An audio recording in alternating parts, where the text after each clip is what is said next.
Welcome, everyone, to another episode of Business Growth on Purpose. I'm Jose Palomino, your host and CEO of Value Prop Interactive.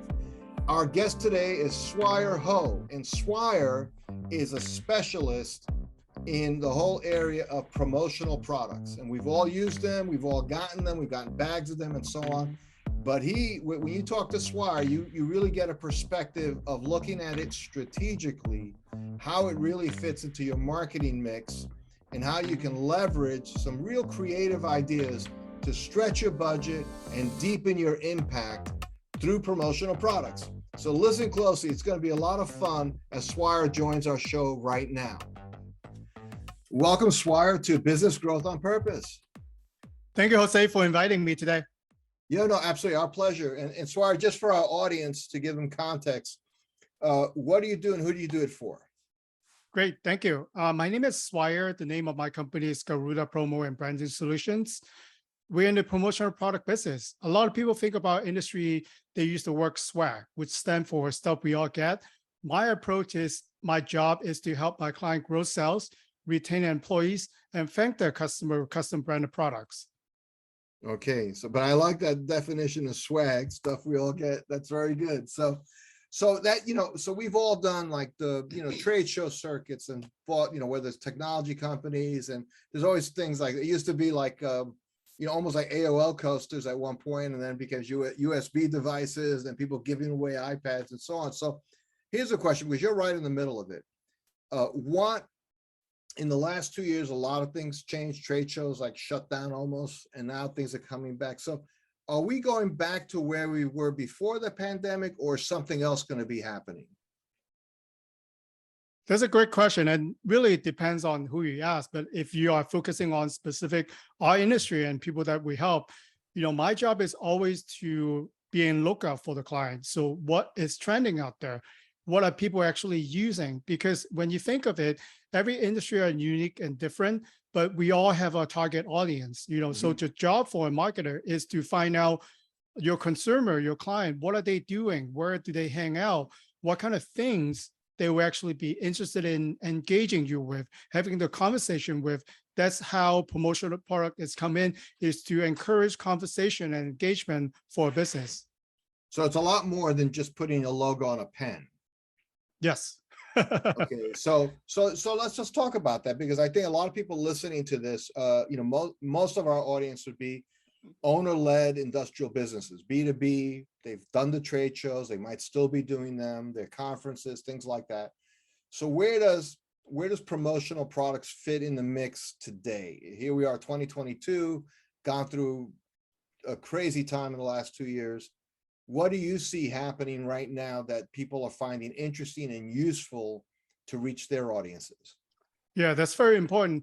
The item might change depending on the type of shows that you go to, but then the mission is always the same. Is you wanted to either you want to create brand awareness, or you want to engage new audience, or you wanted to invite your client really to check out what you guys are about. So that's what the trade show is for. The trade show is not for closing deals. You might get lucky and it happens there, but then it's always about bringing new context, brand awareness. So promotional product, you can't give someone a promotional product and expect a sale. I wish we were powerful like that, but really it's not. But you can use that to engage. And if you're actually smart, you can plan for your next step. After you give someone a promotional product, you can actually create follow-up. They can maybe open up and sign up for your newsletter. There are a lot of ways that you need to prepare for. So when you actually present that item, you know what the next couple of steps will be already. Right. So having a kind of a marketing sequence in mind is what you're saying. And, I've been telling the owners I work with for years, that's because all too often they'd go to a trade show, spend a lot of money doing a booth and so on.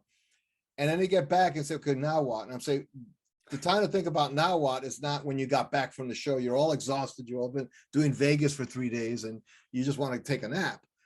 You got to have that thought through in advance. So what are some, Swire, that you've seen work in terms of sequences? Like what would be a good kind of, what you've seen as a good best practice in terms of follow-up? Well, for example, let's assume that it's a B2B trade show events, right? When you deal with consumer, there's a lot more research for that. When you think about you attending the show, the exhibitor probably will share who else is going to be there to exhibit. I'm sure that in any business, any industry, your competitor are probably going to be there. So you want to really, look at who's going to be there. And then also, there are people, if they share with you who are going to be the attendees or the type of industry that they're in, I would suggest beforehand, you want to go on LinkedIn and look up who these people are. They fit into your sales funnel? Are they your client target audience? So you can do a pre-invite. We're going to be exhibiting this show, and I know that your company will be there. Would that be you, or can you share with who's going to be at the show? And we would like to invite you to join us at our booth. And that could be your first touch point for sending them a pre-gift, so you can actually invite them to see you, because they might walk the floor depending on what kind of show you're attending. Vegas, sometimes you will get lost in there for 2 days. So, absolutely. Invite them when it is during the show, right? So you wanted to create engagement. The last booth that we want to attend is two guys sitting behind a table looking mad at you. I will walk away. And you want to go to a booth that has a lot of people, a lot of engagement, a lot of people having conversation. I want to go see what's going on over there. So that's something that you could create during the show. And after the show, that's really when you want to follow up, because you can have a meaningful conversation at the booth, because a lot of things going on. So how are your follow-up process? What is the next step? Are you identify people as leads, general contact, or these are people who are not in our sales funnel? These are not clients. So you have to define really what your goals are before you want to sign up for a trade show. Right. That's interesting, because I think a lot of companies, small companies, get stuck in the wheel where we've always done this trade show, so we always have to do this trade show. And I often ask them, I say, what do you attribute has come from this trade show presence the last 5 years? Like, can you point to any business, and does it justify or is there something, maybe a different show you should be, or sometimes just show up at a show? But I am interested, because I love promotional products. I love things that are well created, that are creative, make you think, and so on, right? So much of the promotional products I see at these shows and so on are very much the same. Like, again, 5 years ago, you could collect USB dongles, right? Like, just have a whole collection of them with every brand you want. What kind of products create value that people say, wow, you gave me that might be cost effective? I'm just curious, what do you find is, because you could spend if you want to give away gold-plated, wine bottle openers, that would make an impression, but you can only do so many of those. Great question. Let's dig deeper. I began the introduction for, saying swag, right? So obviously everyone has a budget, whatever that the budget is. And if you give it to everyone who comes by to your booth, then you have limited resources.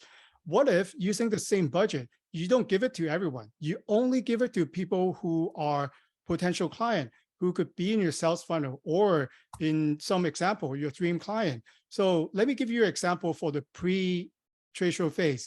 I have a client that actually sent out a drone, $1,000 drone, for their potential client. What they did was they sent out the drone. There's no remote. We'd love to have a conversation with you. If you come to a booth and have a conversation, we'll give you the rest of the parts. So you're actually inviting a VIP who normally wouldn't come to your booth because of the drone. So that's like a gimmick, you would call it. Sure. But you could, if it's meaningful, think about, if you close a deal with this client, would be $50,000. So definitely you spend that $1,000. So whatever the matrix your company will be, because maybe I only make $50, right, every time, then you adjust the values that you have. Or if you know that this will be a dream client, they will give us $2 million business, you got to spend some money on that client. And another guy, maybe I walk by, I give you $2 business. Which one do you think you need to spend money on? And that's, before we answer that question, what we should buy at our trade show, we have to answer that question and write it down too.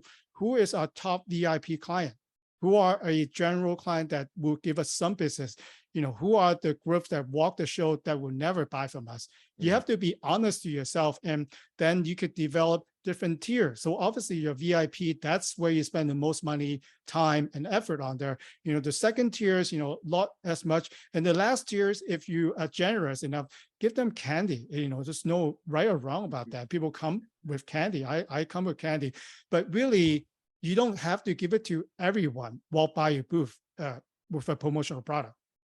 Wow, that's really interesting. And I love the two-part idea. I mean, that's almost something I want to experiment with the client, just to see how it works.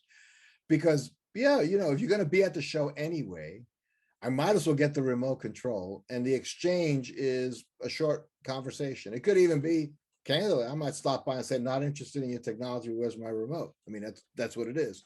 But that's the risk, right? No risk, no reward. So you have to take some chances there.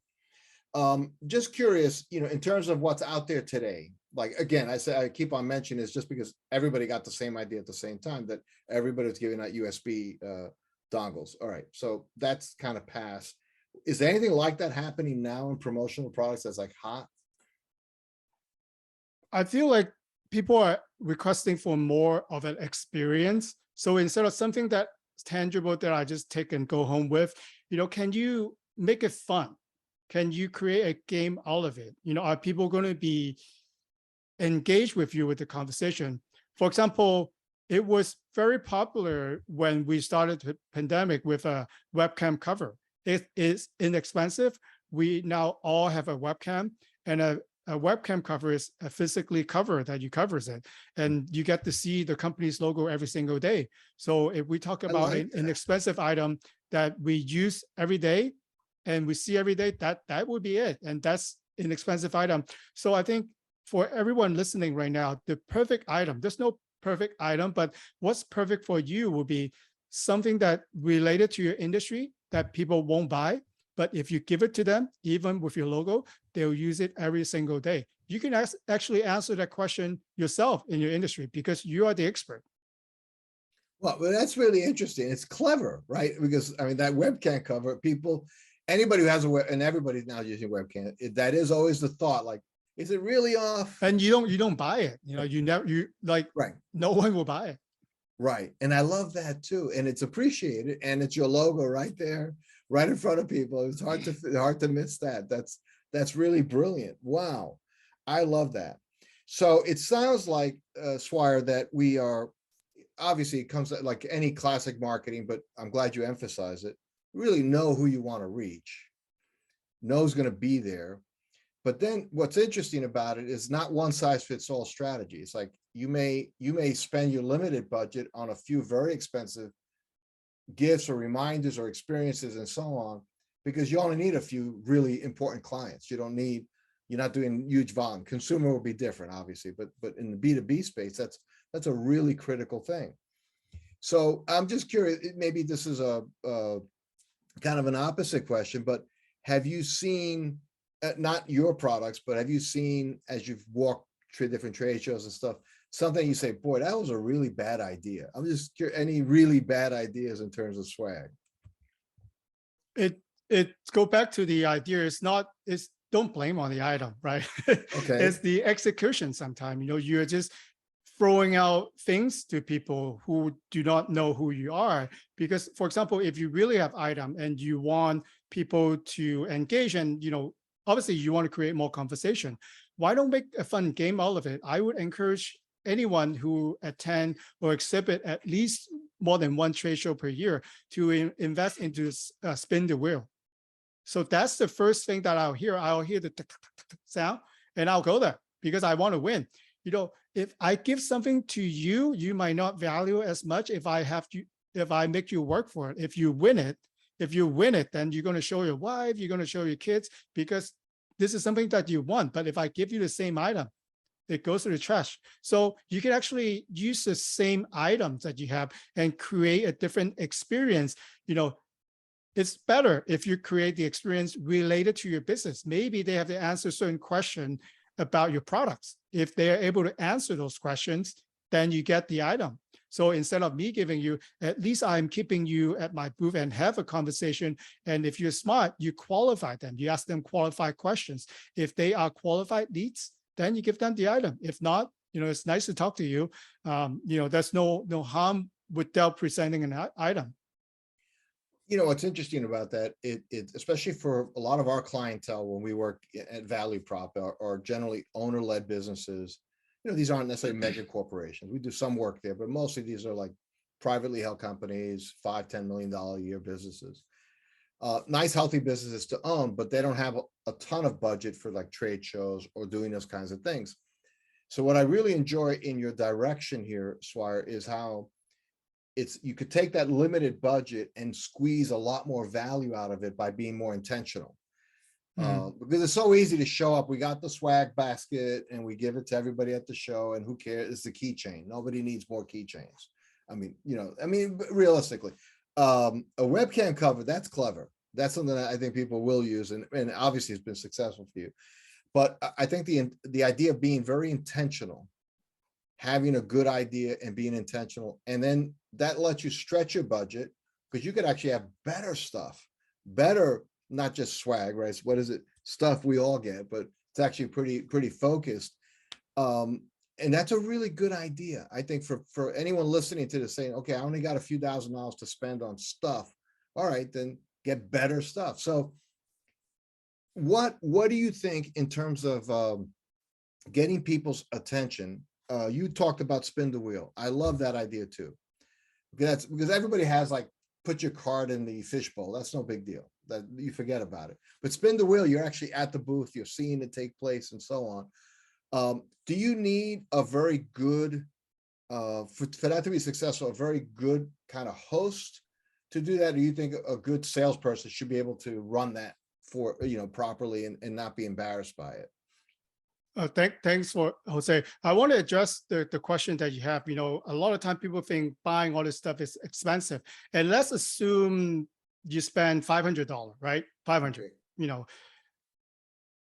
A lot of people in the digital marketing space like to debate me on the effectiveness on running Google ads, Facebook ads, all kind of ads online versus promotional product. Like, I come to terms that I'm not here to fight them. What if, for example, you have your social marketing campaign and you actually create a drawing, a sweepstake?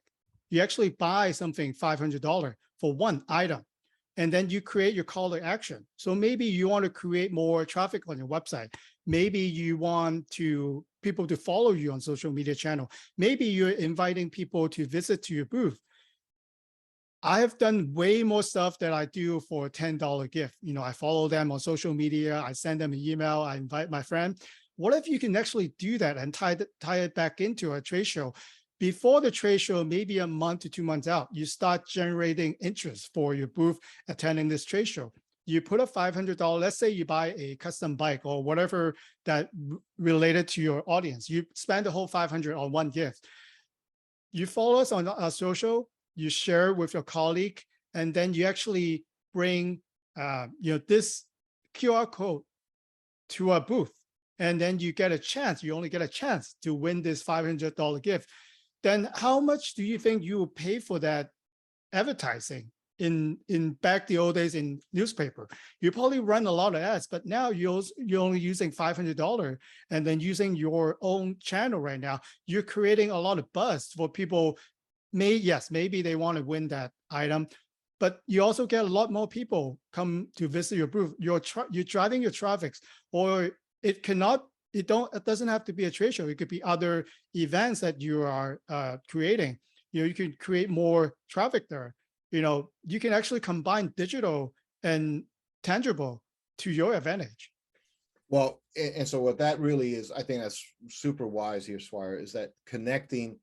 It's not which is better. It's these are all very good tools, but how do you use the tools in a campaign with intentionally? Mm-hmm. And I like the idea of a bigger gift, because that's noticeable, and that makes I might spend a little time for something that's worth $500 or $1,000 versus I'm going to get a bike wrench that costs $1.99 or something. Mm-hmm. But I need 500 bike wrenches so that I get 99-cent bike wrenches. And maybe that's, unless I sell bikes, it's not that clever, but the bike is interesting. And that, or something similar like that, something that's valuable. I really like that connection, and then connecting it to your organic outreach, your social, your web page, if you have a blog, if you have a newsletter, there's so many ways to promote it. And the other thing, and I just want to echo this because I think it's so important what you said is, and you said this a few times throughout our interview, a lot of this is about thinking about this a few months in advance. But all too often, small companies, it's like, oh, shoot, we got to go to Vegas in 2 weeks for the show. Did anybody order any swag? Let's get some t-shirts, it's what you end up with. So having that upfront planning seems to be a critical thing. Is that something you help people with? Like when they're thinking about what should we do you actually help them think through some of that? I would encourage, really, you're hitting it on the point, and we talk about expensive, right? The less time you have, the more expensive stuff will get. I love clients, they plan out, actually, we help our client plan out for the year in advance for what events that they have, what type of idea, what type of people are attending. So we actually have the time and we can get creative about what we could provide. Like you said, if you call me 2 weeks before, this is what I have in stock. If you want custom, it takes more time. So it does pay. And this is planning, doesn't take money really, but the better you plan for something, the better you can execute it. Or you can actually have the luxury to actually get samples. You could play around to get feedback from your team to see is this something that we really want? Then if you are down to the minute, you actually have to buy something, right? That's something might or might not be what you needed. Wow. Right. So a little planning goes a long way in a lot of life. That's for sure. So it certainly does here. Swire Ho, thank you so much for stopping by Business Growth on Purpose. This has been very helpful. I think anyone listening got a ton of tips just out of this time that we've had together. If somebody wanted to know more about your company, what you do, how to reach out to you, where should they go on the web? Thank you, Jose. I live and love to network on LinkedIn. So if anyone wanted to connect and maybe ask me questions, go on LinkedIn. If you're interested to get a inspirational guide that we put out recently, I will share a link with Jose. Go download the list and it will give you a lot of different ideas, different purpose, that you're working on to provide some ideas for your campaign. Fantastic. Well, we'll share that with our listeners. Thank you once more for stopping by Business Growth on Purpose. We appreciate it. Thank you. Thanks for listening to another episode of Business Growth on Purpose. If you like the show, hit subscribe and leave us a review to help other people find the podcast. And if you're ready to take the next step in driving intentional growth for your business, come check out what we're doing at valueprop.com. We've developed industry-leading programs and systems to help B2B owners take control of their growth. Until then, thanks for listening to another episode of Business Growth on Purpose.